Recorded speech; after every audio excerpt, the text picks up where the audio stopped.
Hola, hola, gente, muy buenas tardes, buenas noches, espero que estén muy bien. Como les habíamos prometido, este es nuestro segundo encuentro virtual por medio de las redes del observatorio. Espero que se encuentre muy bien. Eh, bueno, hoy tenemos a una invitada muy especial, espectacular también por el tema que nos trae. Ella es Dani Valle, ella es bióloga, es parte también del programa de cuencas hidrográficas de la Municipalidad de San José. Eh, y bueno, ella es más que todo, bueno, trabaja en lo que es la rehabilitación ecológica, tema que nos va a traer hoy, y sobre todo también en el monitoreo de aves de lo que es el corredor biológico interurbano Río Torres, Reserva de la Biosfera. Entonces, sin más atraso, ya saben, nos pueden dejar todos los comentarios, las preguntas en el chat y al final las vamos a ir resolviendo. Y bueno, le damos la bienvenida a Dani y le damos las gracias también por el rato que hace para compartirnos un poco, ilustrarnos con su sabiduría. Así que adelante, Dani. Buenas. Buenas, muy buenas noches a todos. Bienvenidos a este momento en donde Andrés, pues, muy amablemente invitó al programa de Cuencas a mi persona para contar las experiencias que nosotros, pues, hemos vivido en esta cotidianidad nuestra en el programa.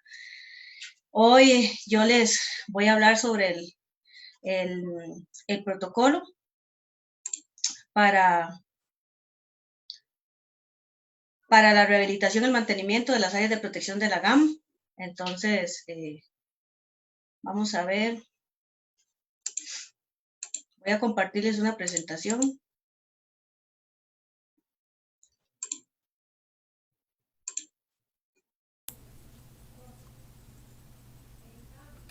Estoy teniendo aquí un problema. No hay problema, no hay problema. ¿Se ve? No, Aún no. no, Donde dice es que Ajá, ¿qué te sale? me dice que no disponible. Lo tienes abierto, sí, la presentación. Sí, sí la tengo abierta.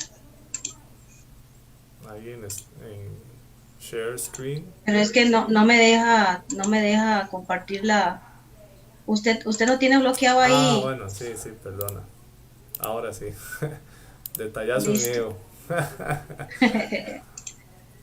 Ok, Ahora sí. ahí. Perfecto. Uh-huh. Sí, voy a contarles un poquito de cómo surgió el protocolo, principalmente un poco de historia.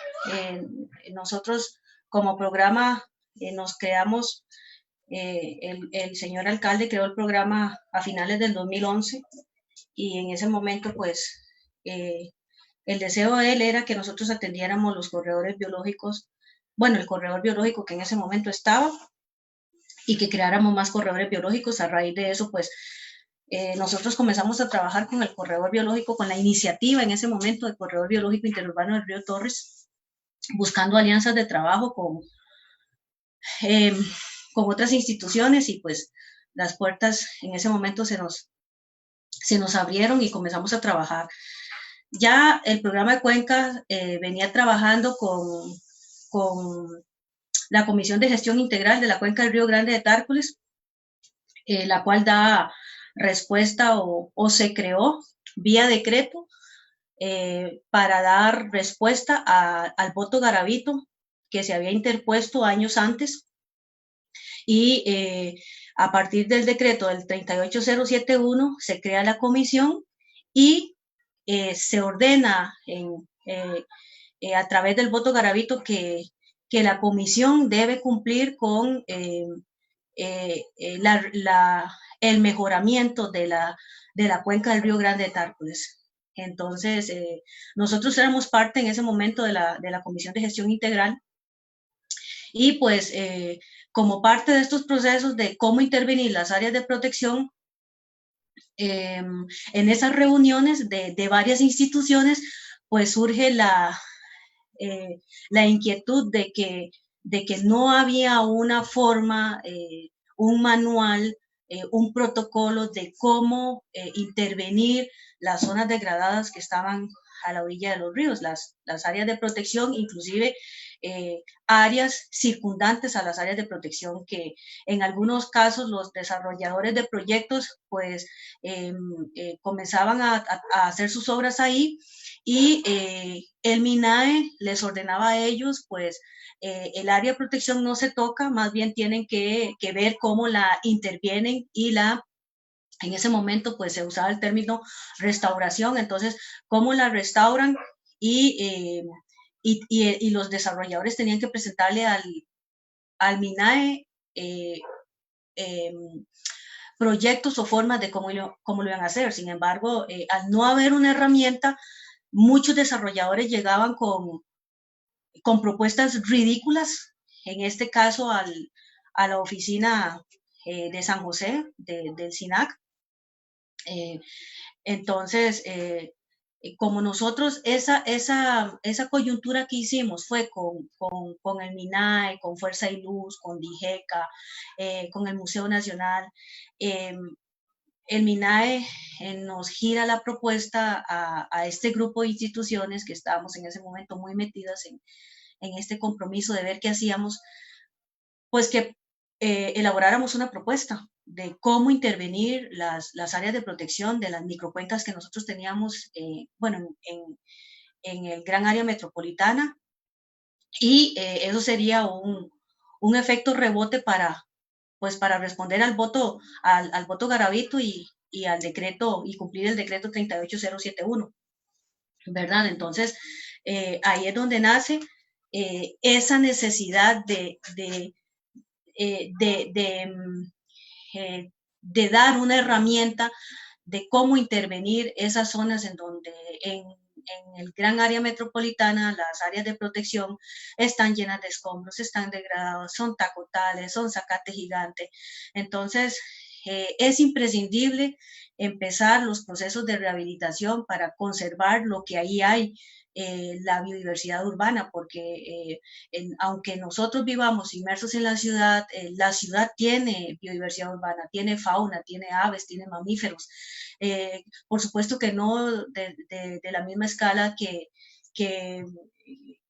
un corredor biológico natural, o que nuestros bosques en áreas protegidas, por supuesto que no, pero no podemos subestimar lo que de biodiversidad tenemos ahí en esas áreas. Entonces, nace esta guía, ¿verdad? Que es una guía de apoyo para esos procesos de recuperar esas áreas de protección, muchas de ellas invadidas,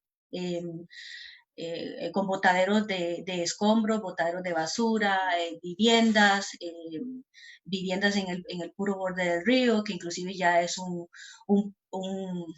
factor alto de vulnerabilidad, ¿verdad? De riesgo, de peligro. Entonces, el 80% de nuestras áreas de protección y el 80% de denuncias que se daban en ese momento en la oficina San José eran por invasión a áreas de protección. Entonces, los porcentajes de invasión en áreas de protección son altísimos, y en algunas microcuencas es mayor. El Torres, algunas zonas o sea, usted ni siquiera puede ver ni siquiera 5 metros del borde del río, del área de protección. O sea, la invasión es tal como se ve en la imagen que yo estoy compartiendo ahí. Entonces, la guía nace justamente para apoyar estos procesos. Ahora, ¿qué es un área de protección? Un área de protección es una franja que se constituye alrededor de las nacientes, de las riberas de los ríos, de quebradas, de arroyos, de lagos, de embalses, ya sean naturales o artificiales, o constituidos por el Estado, y también áreas de recarga de los acuíferos, ¿verdad? Que están ubicadas en la parte alta, principalmente de áreas urbanas, y que se caracterizan por presentar pues mucha presión de actividades humanas, agricultura, ganadería, ¿verdad? Muchas de esas áreas están mal delimitadas, entonces al estar mal delimitadas, pues la gente las invade porque se ha permitido en este país, ¿verdad? Normalmente, gracias a esa invasión, la vegetación es muy escasa, es muy monótona, predominan las gramíneas, algunas gramíneas invasivas, zacate gigante, muchas de esas áreas son botaderos clandestinos, son escombreras, son casas de indigentes, casas de habitación muy inseguras en sus procesos de construcción, y todo eso lo vemos en nuestras áreas de protección. Hay otra definición que dice que las áreas constituyen la franja alrededor de los nacientes, es muy parecida. Luego modificamos la definición de área de protección y pusimos esta otra: áreas formadas por bosques y terrenos de aptitud forestal, donde el principal objetivo es la protección del recurso hídrico, el suelo, la regulación del régimen hidrológico, la biodiversidad y la conservación del ambiente y las cuencas hidrográficas, así como la protección al ciudadano contra inundaciones por las crecidas de los cauces. ¿Cuál fue el objetivo de elaborar este protocolo? Pues el objetivo era proporcionar una serie de lineamientos técnicos, sean forestales, sean agronómicos, sean biológicos, que permitan la rehabilitación ecológica en las áreas de protección de la gran área metropolitana, permitiendo así la protección, la conservación y manejo de estas áreas para potenciar todos los servicios ecosistémicos que estos sitios nos proporcionan a la ciudad. Dentro de los objetivos específicos del protocolo, hacer una compilación de leyes primero, ¿verdad? Decretos, reglamentos, todo eso, describir los escenarios que se pueden presentar en las áreas de protección que hay en el GAM, establecer 3 posibles condiciones del suelo que uno puede encontrar, ¿verdad?, en esos escenarios, y también seleccionar una serie de especies arbóreas según la zona de vida.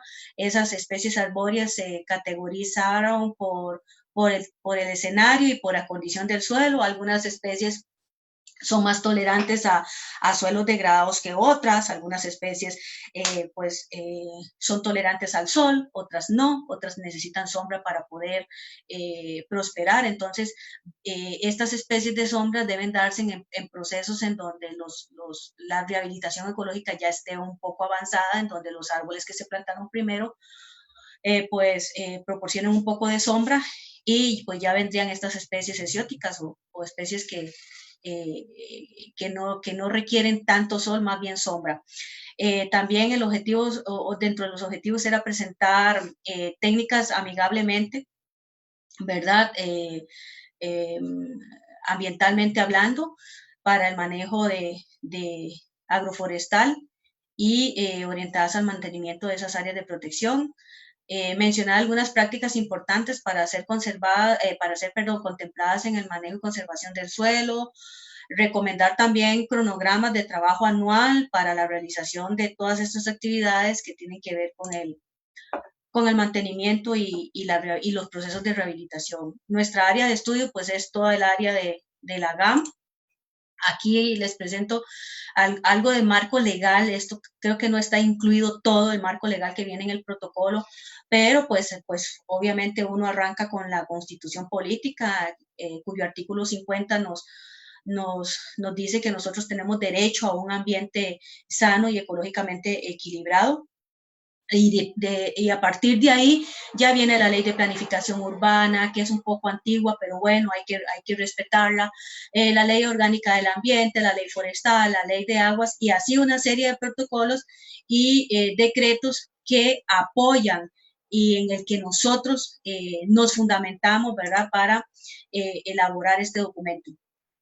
Descripción de los escenarios. Los escenarios se extraen de la ley forestal, de la ley de planificación urbana, de la ley de conservación de vida silvestre y de la ley de aguas. El escenario 1 que se pueden presentar en nuestras AP son las áreas de protección de nacientes permanentes. En una naciente, un radio de 100 metros, eso es área de protección. Y nosotros, eso representa 3 hectáreas o 1.416 metros alrededor del punto de donde sale, digamos, el chorrito de agua para que ustedes me comprendan lo que quiero decir. Eso en terrenos ya sean planos o con pendientes.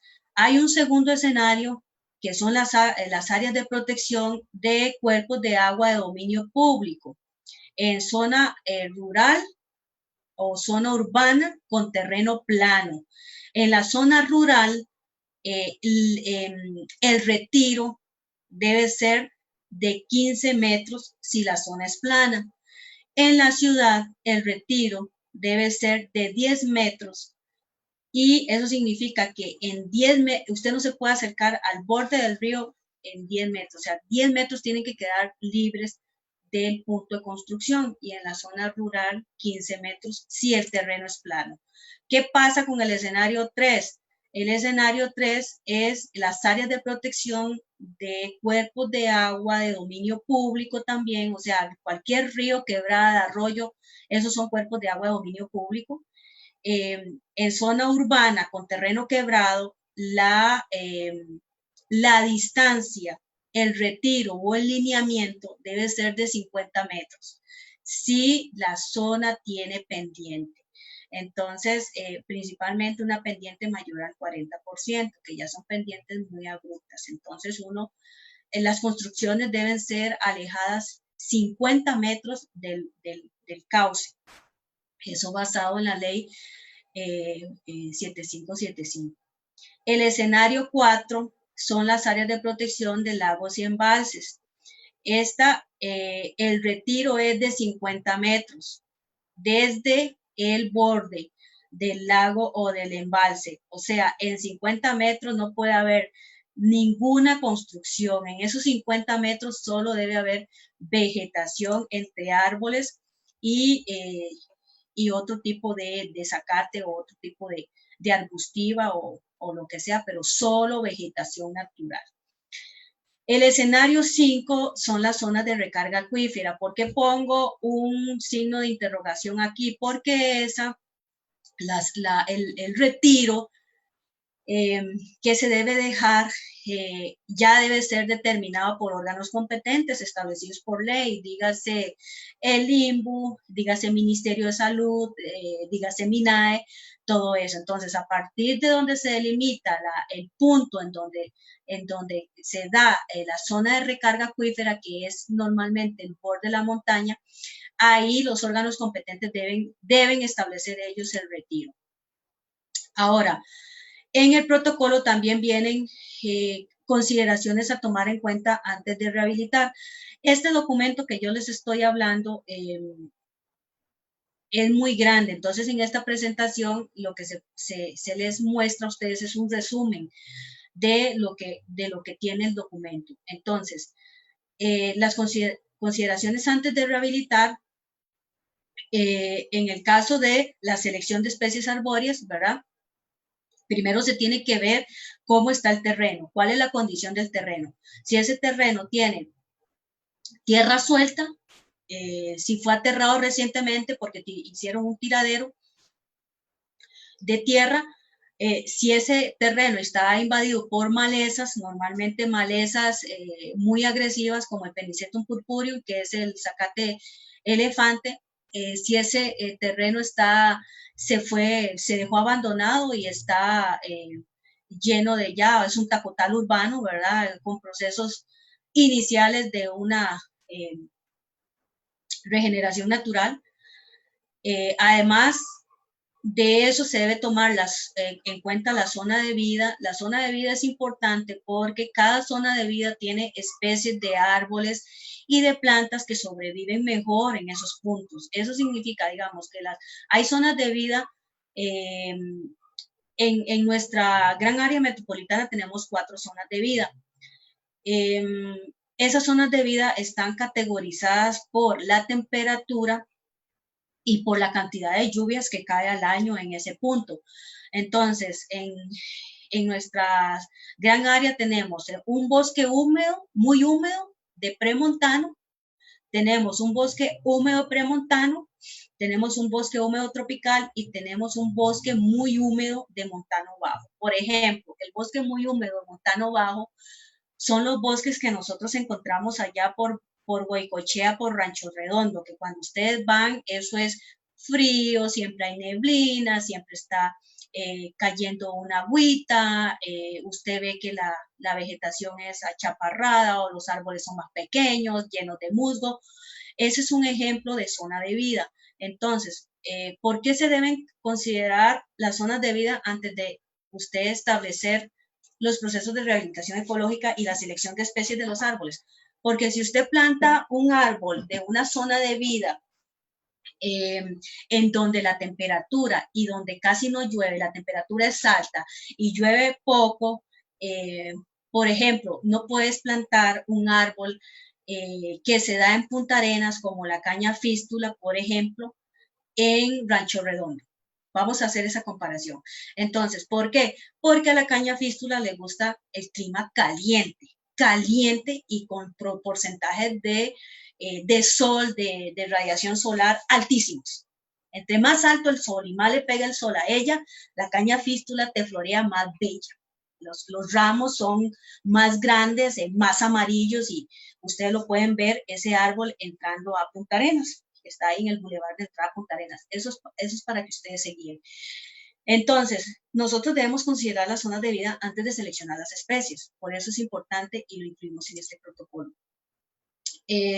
Aquí hay un ejemplo. Esto es un cuadrito que está en el protocolo. Este es el piso altitudinal del bosque, basal, premontano y montano bajo. Basal es la zona más alta, más baja del gran área metropolitana, ¿verdad? Vean que va a una elevación de 0 a 700 metros sobre el nivel del mar. La temperatura es superior a los 24 grados. Entonces, aquí se da unas especies, entonces uno tiene una guía. Mire, yo voy a rehabilitar una área allá en Cacao de Alajuela. Entonces, en Cacao de Alajuela, usted tiene que fijarse a qué rango altitudinal está Cacao de Alajuela, ¿verdad? Yo pensaría que puede estar en un rango altitudinal de basal, no sé, pero un ejemplo.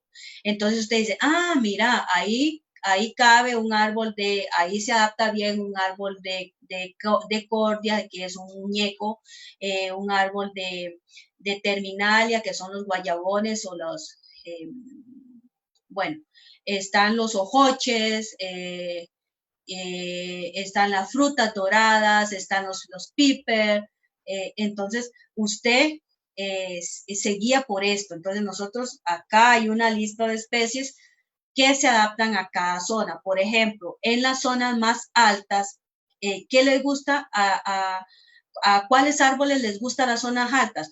Pues los quercus, ¿cómo se llama este nombre común? Ay, se me fue. Que tienen una semillita como, ay, perdón, se me fue. El jaúl, el alnus, las magnolias, todavía el guarumo, el guarumo es que él aguanta de todo. Algunos ficus, por ejemplo, este ficus, el higuito, a él le gusta la zona alta, entonces habrá que ver si usted planta un higuito en Punta Arenas, ¿verdad? Probablemente se muera del calor que hay ahí. Entonces, por eso son importantes las zonas de vida. Esto es un ejemplo de cómo puede presentarse un terreno en las áreas de protección de la GAM. Esa es la realidad de nuestro cantón San José, que es donde yo trabajo, donde yo me desarrollo. Entonces, este es un área de protección con un suelo completamente degradado, contaminado, está lleno de escombros, lo usaron como botadero, sean clandestinos, hay mucho tipo de botadero, a veces de la comunidad. Esto fue un botadero este sector pertenece al MOP, esto queda ahí por el San José Palacio, y estuvo un tiempo como botadero, no sé si clandestino o en qué categoría, pero como ustedes pueden ver acá, eso es puro escombros. Se da mucho botadero de gypsum, de electrodomésticos, de pedazos de desechos de construcción, todo eso se ve. Otra Otra forma de cómo podemos ver las áreas de protección, pues zacate gigante, zacate elefante, que es ¿cómo se llama? El Penicetum purpúreo, muy agresivo. Este zacate crece a razón de 1 centímetro diario en época lluviosa, entonces si usted lo deja un mes, ya el zacate va a estar más alto que usted, inclusive ve acá el zacate más alto que el motoguadañero, ¿verdad? El que anda con la motoguadaña. Podemos encontrar tacotal urbano también en nuestras áreas de protección como escenario. Otra situación que debemos tomar en cuenta para rehabilitar es la pendiente. Si el terreno está plano, pues usted ya sabe cuál es la restricción de metros de retiro, ¿verdad? En donde usted tiene total vía, o usted tiene todo el derecho de empezar procesos de rehabilitación. Nosotros tenemos nuestros puntos de jurisdicción municipal en donde nosotros esos puntos los intervenimos, pero digamos, si yo tengo una propiedad cerca de un río, yo sé que tengo que dejar libre, dependiendo de la pendiente, ya sean 10 o 50 metros. Y en esos 10 o 50 metros, yo como propietaria, lo único que puedo hacer en esa área es plantar árboles y ver qué estrategias uso naturales para amarrar esos terrenos y procurar atraer biodiversidad a ese punto. Yo puedo hacer una casa ahí, yo puedo hacer una galera ahí, yo puedo construir una tapia ahí, de ninguna manera. Eso es prohibido por la ley. Entonces, la pendiente uno la toma en cuenta. ¿Por qué? Porque si el terreno es plano y usted tiene bastante distancia desde el borde del río hasta la construcción más cercana, usted puede inclusive plantar árboles grandes, ¿verdad? Con un potencial atractivo para la fauna silvestre. Mucho mamífero que nosotros tenemos en nuestras áreas de protección son mamíferos que no tienen que comer. Entonces, ¿por qué los mapaches salen a abrir los basureros ahí en Escazú? Porque andan buscando comida. Si en nuestras áreas de protección nosotros les tuviéramos ojoches y cualquier otro árbol comestible para ellos, probablemente no salieran del área de protección. Los animales no saldrían del área de protección si las áreas de protección estuvieran llenas de bosque, como deberían estar. Eso debió ser esa es la premisa inicial. Las áreas de protección deben estar llenas de bosque, ni de botaderos, ni de escombros, ni de zacate gigante. Deben tener bosques, árboles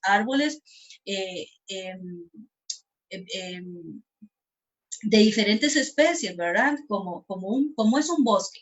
Entonces, en terreno quebrado, por supuesto que usted no puede plantar un árbol muy grande. ¿Por qué? Porque más bien estás aumentando el riesgo de deslizamiento, porque un árbol muy grande es un árbol muy pesado, y por más que las raíces abracen el terreno, como ya esos puntos son muy vulnerables en las áreas de protección, entonces esa área no va a soportar un árbol grande, no va a soportar una ceiba, no va a soportar un sotacaballo, no va a soportar un lorito.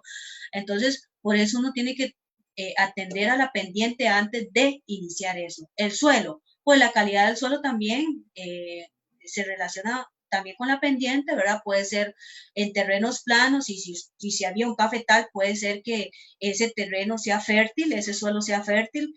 Por el contrario, un terreno como los que yo acabo de mostrar, lleno de escombros, pues es un terreno degradado en donde toda la composición natural del suelo fue echada a perder, el suelo le cayó algo contaminante encima, y hay que empezar a ver qué árbol es resistente a ese suelo contaminado, porque no todos los árboles van a aguantar ese terreno.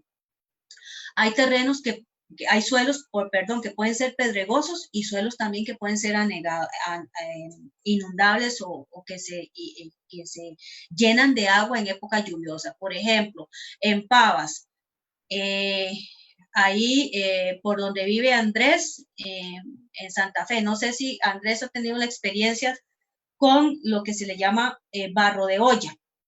Entonces, el barro de olla es un suelo que es como un chicle. Entonces, en época lluviosa se llena de agua y usted planta ahí. Entonces, es como una plasticina ese suelo y usted planta el árbol y en época seca ese suelo pierde tantísima humedad que hasta se fractura y no hay árbol que resista ahí. Entonces, la textura del suelo también debe ser considerada a la hora de intervenir.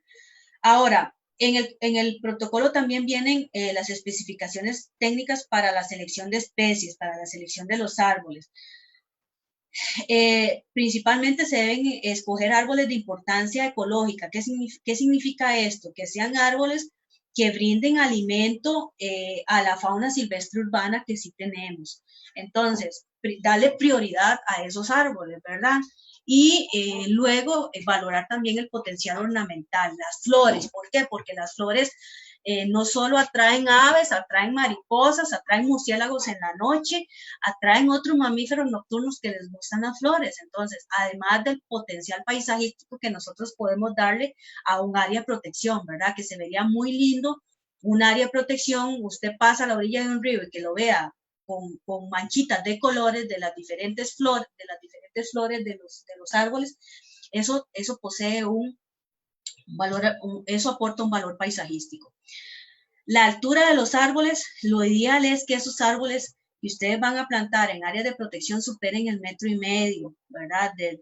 Desde la base hasta la punta de la copa o el ápice.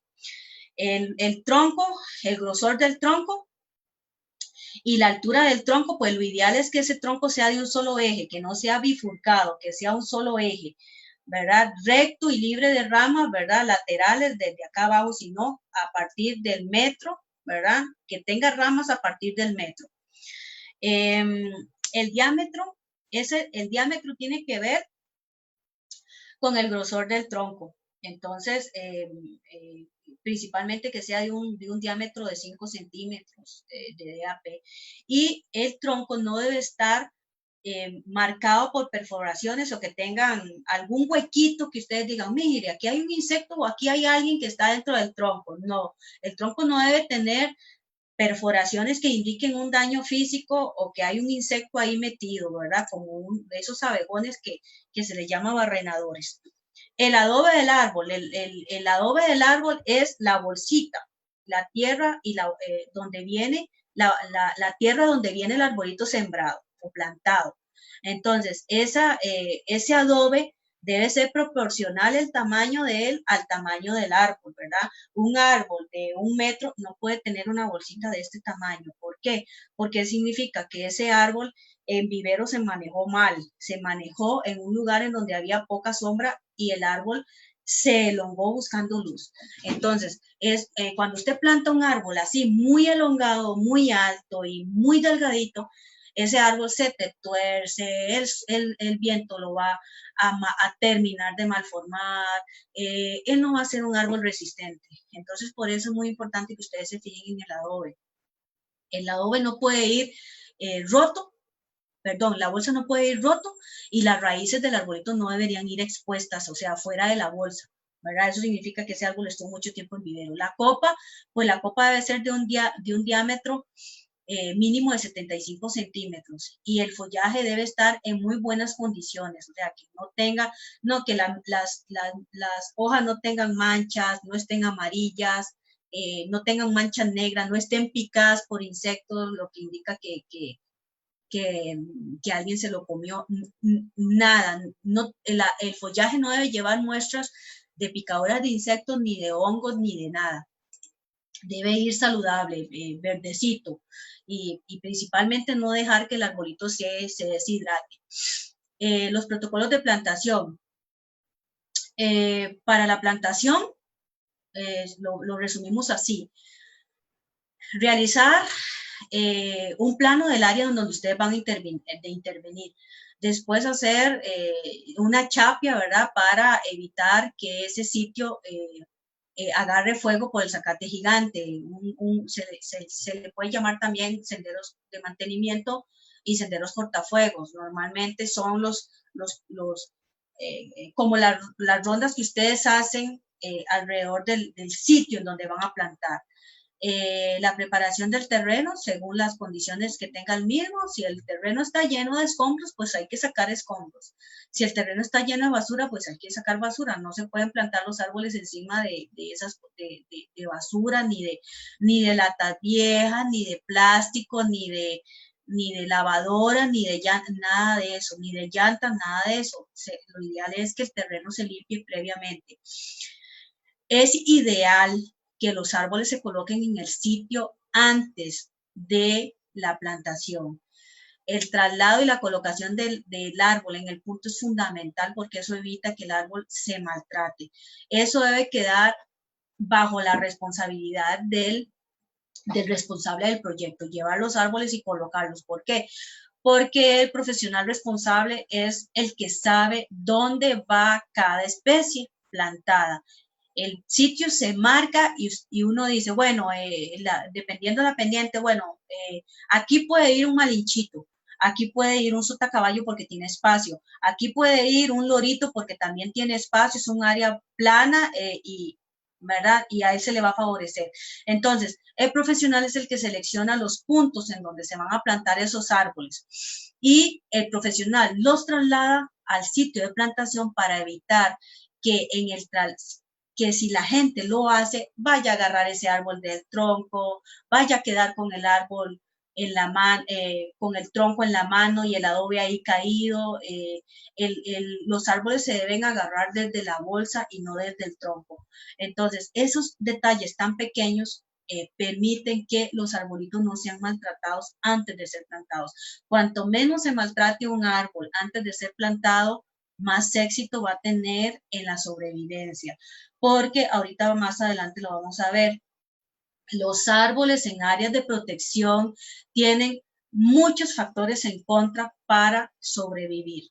Sobrevive, como dice el dicho, el más fuerte y el que nosotros cuidemos. Un árbol que nosotros dejemos en un área de protección abandonado después de la plantación en junio, en julio o en el mes del ambiente o en el Día Mundial del Ambiente, porque tenemos que cumplir, no. El arbolito se tiene que cuidar hasta que usted garantice que ese árbol está establecido en el punto. Y ahorita lo vamos a ver más adelante.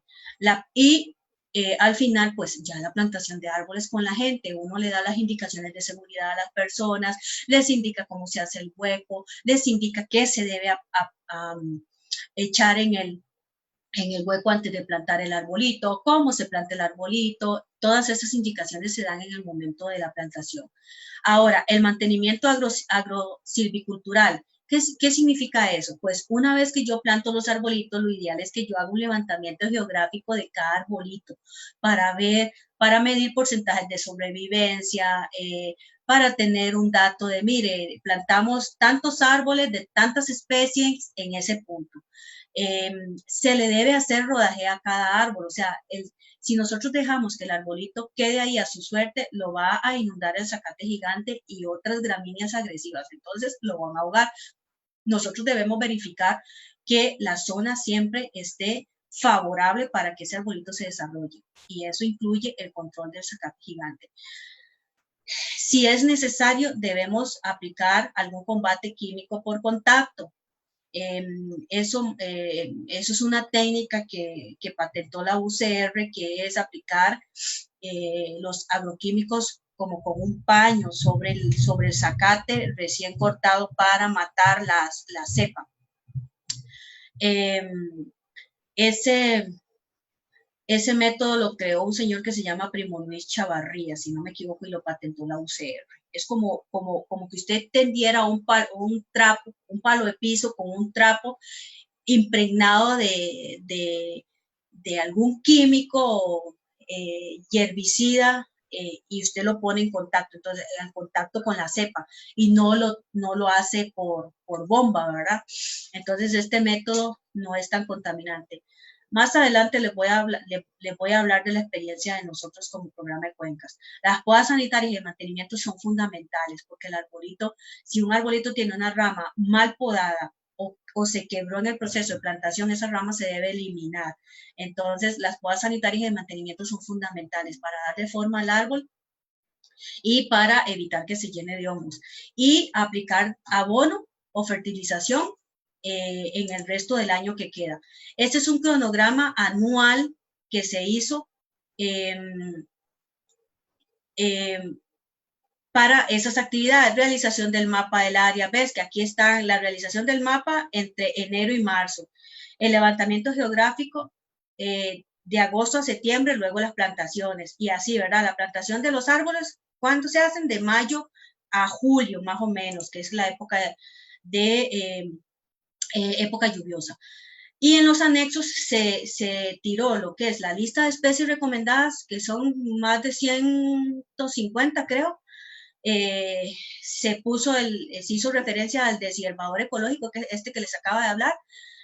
Se hace referencia a un retenedor de agua que se le pone a los árboles y algunas prácticas alternativas y amigables para el control de malezas, técnicas de manejo y conservación del suelo, listas de posibles viveros, en donde ustedes puedan conseguir material, cronograma anual y se incluyó unos índices de fragilidad. Ahora, este protocolo no es estático, o sea, este protocolo acepta todas las sugerencias y todas las mejoras que se pueda, inclusive cuencas con la experiencia que nosotros hemos tenido con base en nuestra actividad ordinaria, el protocolo lo hemos modificado. Entonces, no está escrito en piedra. Podemos recibir acotaciones. Algunos ejemplos de áreas de protección de la gama. Estas son fotografías de nuestras áreas de protección. Ahora, este cronograma, lo modificamos nosotros posterior al protocolo y todas las actividades que nosotros hacemos fue modificado. Digamos, el levantamiento geográfico ya yo no lo hago después de la plantación. Yo espero 2 o 3 años cuando me garantizo que los árboles pegaron, por decirlo así. La rodajea previa a plantación de cada árbol no se hace rodajea. Yo hago chapia completa una semana antes de la plantación para asegurar que el sitio esté limpio por completo. La aplicación de herbicida, yo no estoy usando ningún herbicida en mis áreas de protección. Las que el programa de cuencas interviene, no. Nosotros ya no usamos ni Roundup, ni ningún químico. ¿Por qué? Porque el área de protección está, pues obviamente, ahí está el río, ahí está el cuerpo de agua. Nosotros, pues, estamos sensibles a la fauna urbana, a las abejas, de todo eso. Nosotros simplemente no usamos químicos.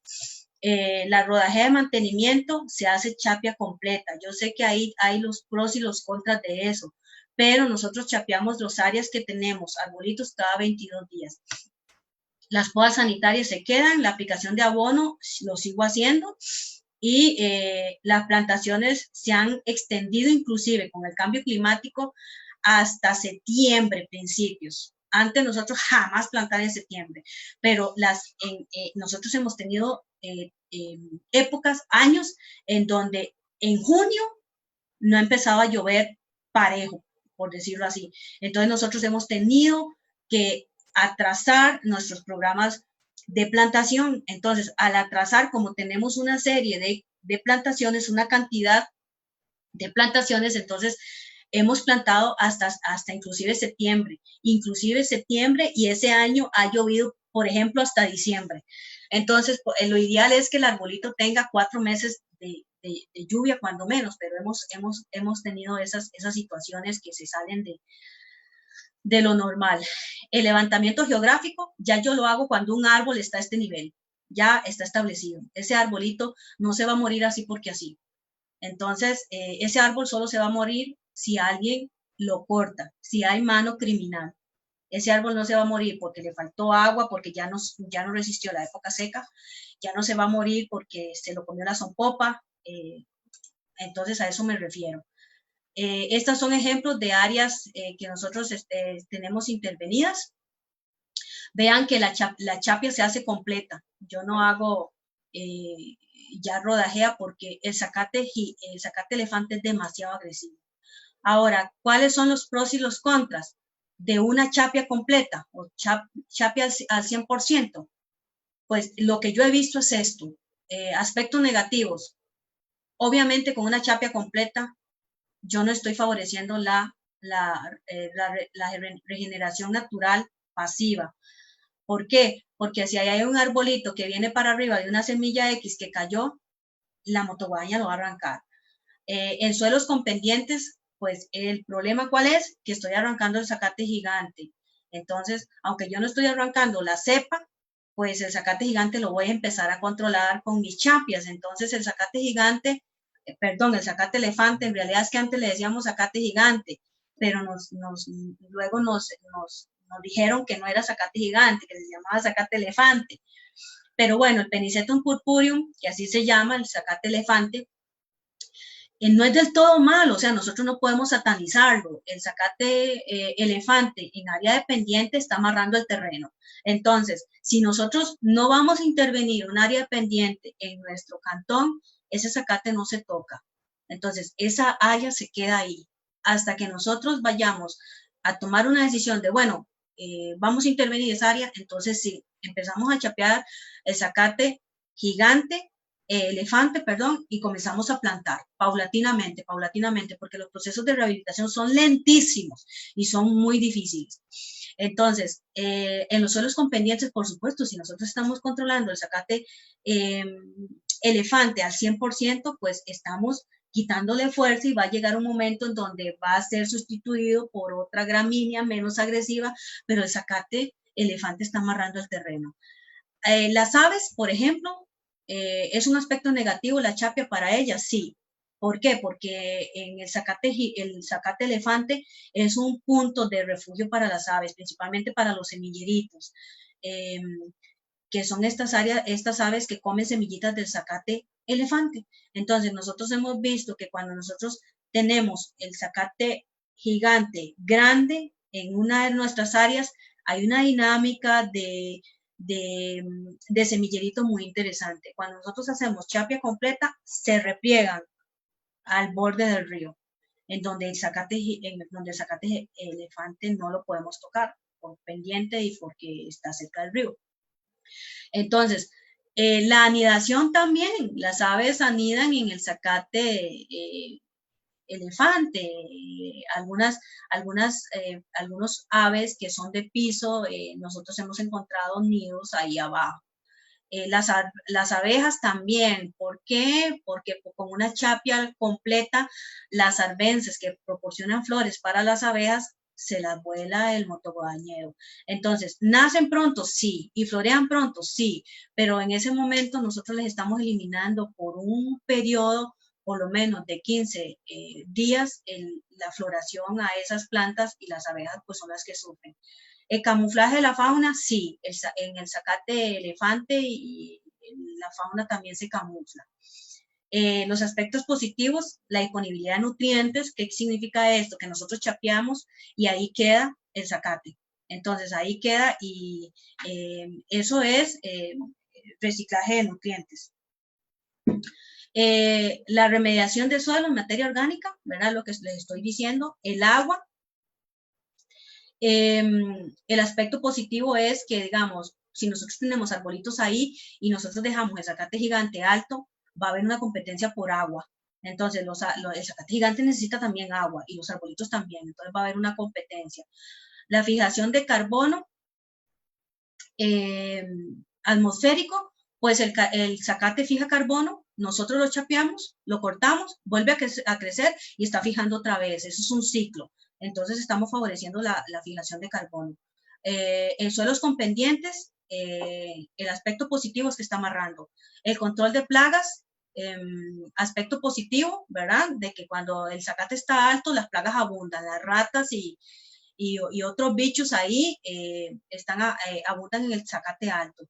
La luz natural, pues la estamos favoreciendo con la corta al 100%, que entre más luz natural o más sol a esos arbolitos que necesitan luz natural para desarrollarse.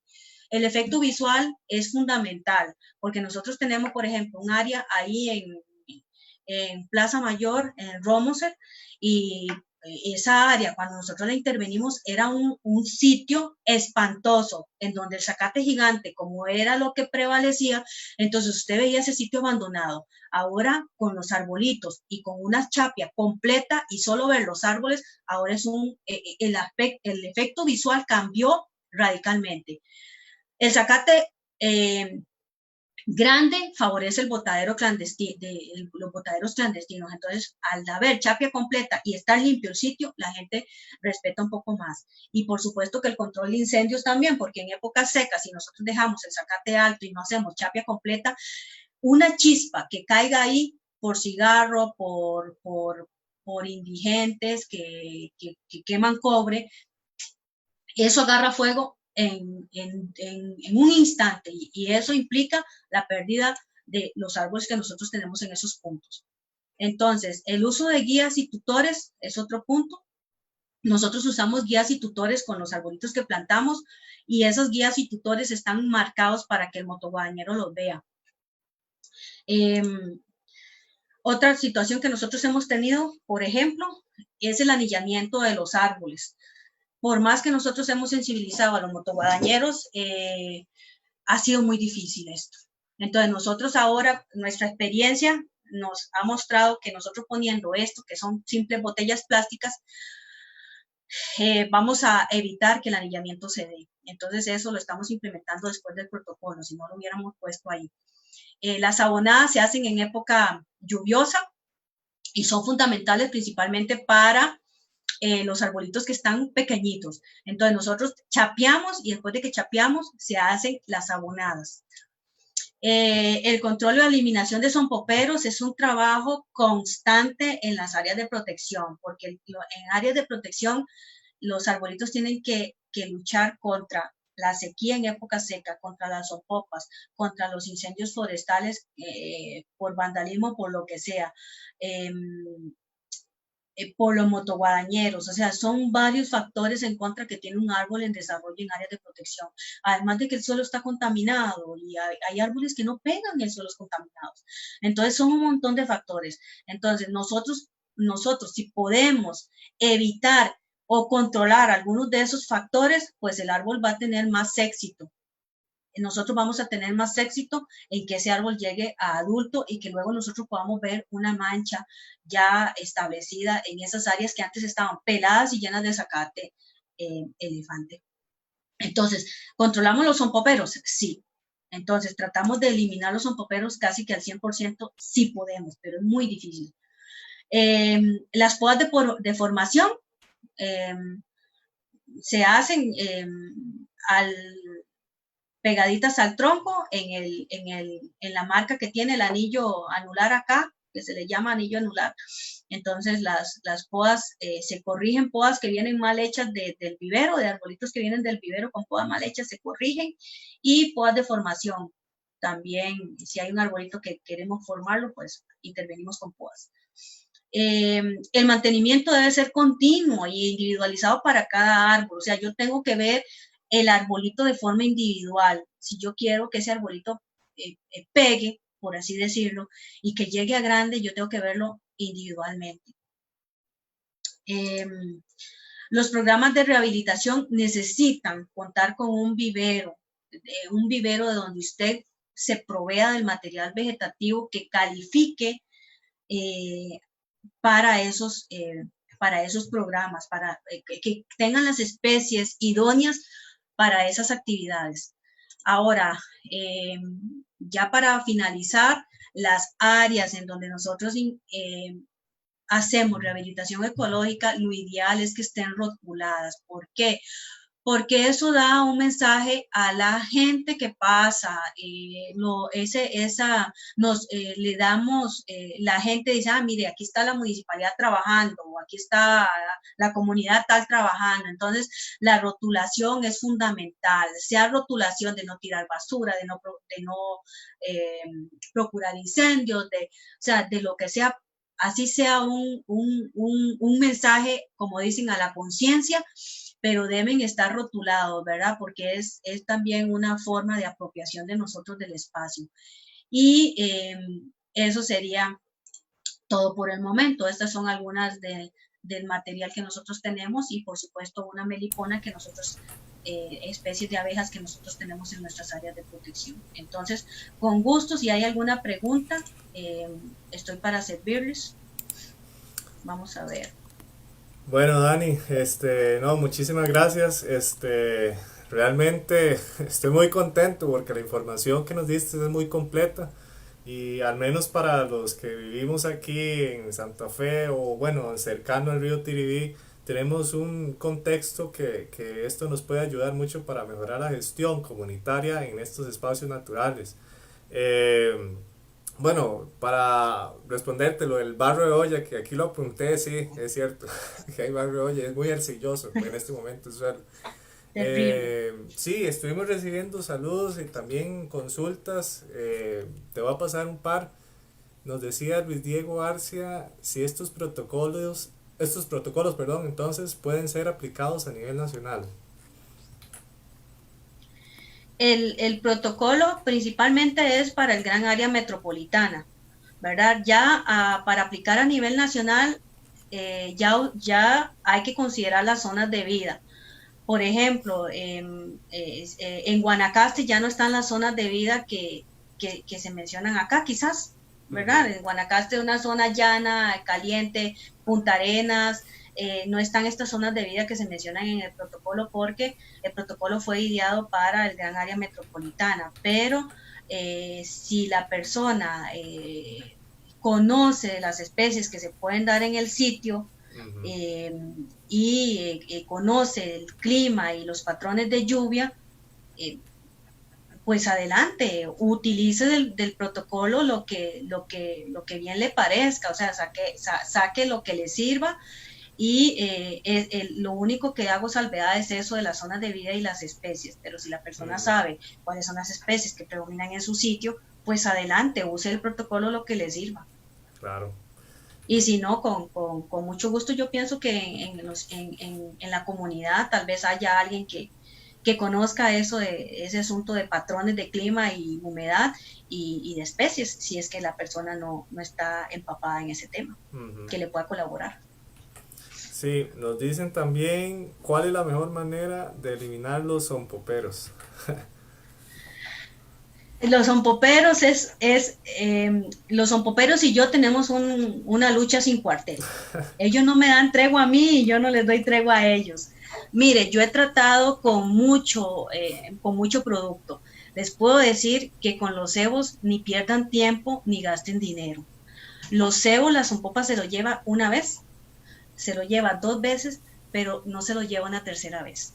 Entonces, usted bombardea con un cebo X, cualquier marca, la zompopita se lo va a llevar porque ella es ingenua y puede desaparecerte la zompopa en 4 meses, 3 meses.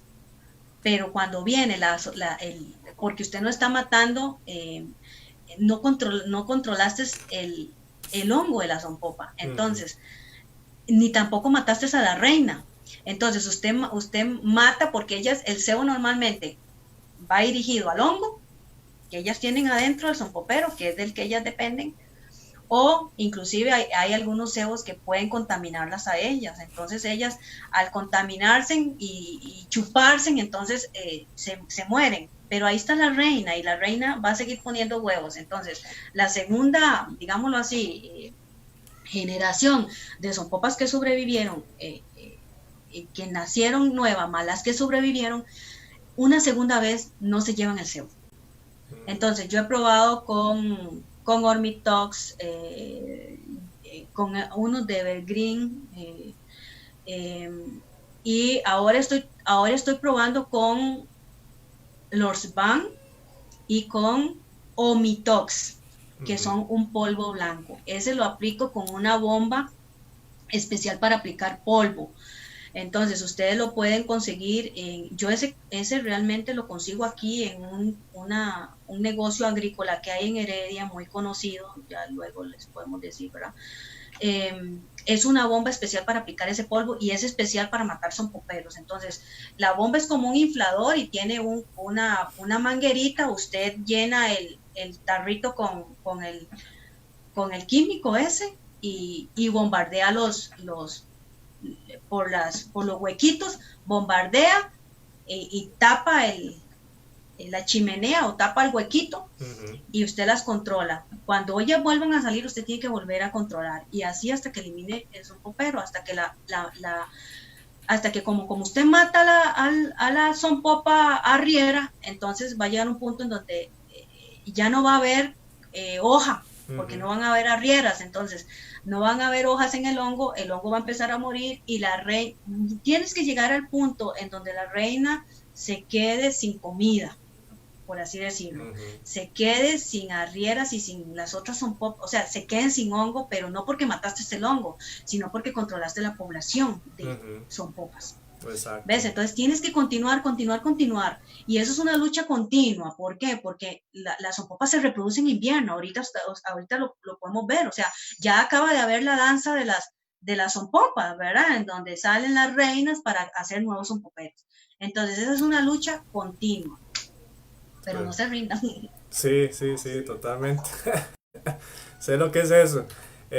Nos dicen también, y era una pregunta que te quería hacer, ¿dónde, bueno, para acceder a ese protocolo, hay algún lugar donde se pueda leer más en específico o cómo? Claro, es que escriban al programa de Cuencas, Andrés, cuencas.msj@gmail.com y nosotros le podemos compartir el documento en PDF. Lo compartimos en PDF porque es muy pesado.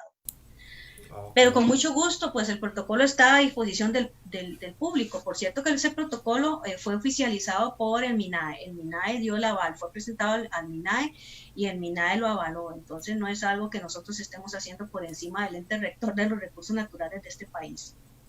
Perfecto. Y una cosa que también quería preguntarte con respecto a la evolución desde que implementaron este protocolo, ¿cómo has visto vos el porcentaje de éxito de los arbolitos? Por ejemplo, en las zonas que ustedes han rehabilitado, ¿se ha tenido mayor éxito en el porcentaje de árboles que pegan o cómo ha sido esa dinámica?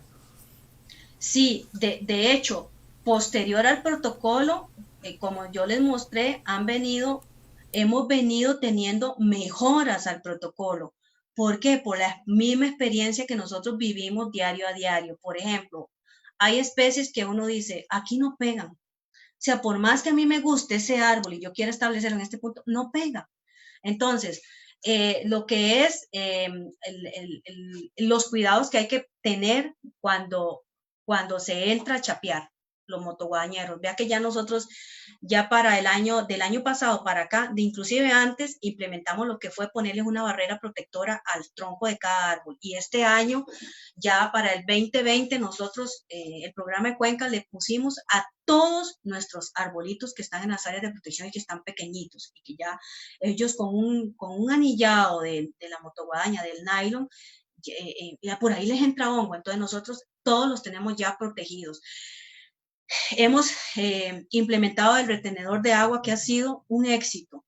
¿Por qué? Porque en época seca, inclusive los árboles que son muy vulnerables a la sequía, que son más delicaditos, yo los riego cada 15 días y el arbolito me pega, ¿verdad? ¿Por qué? Porque tiene un retenedor de agua que le está proporcionando agua durante 15 días hasta que venga el siguiente riego.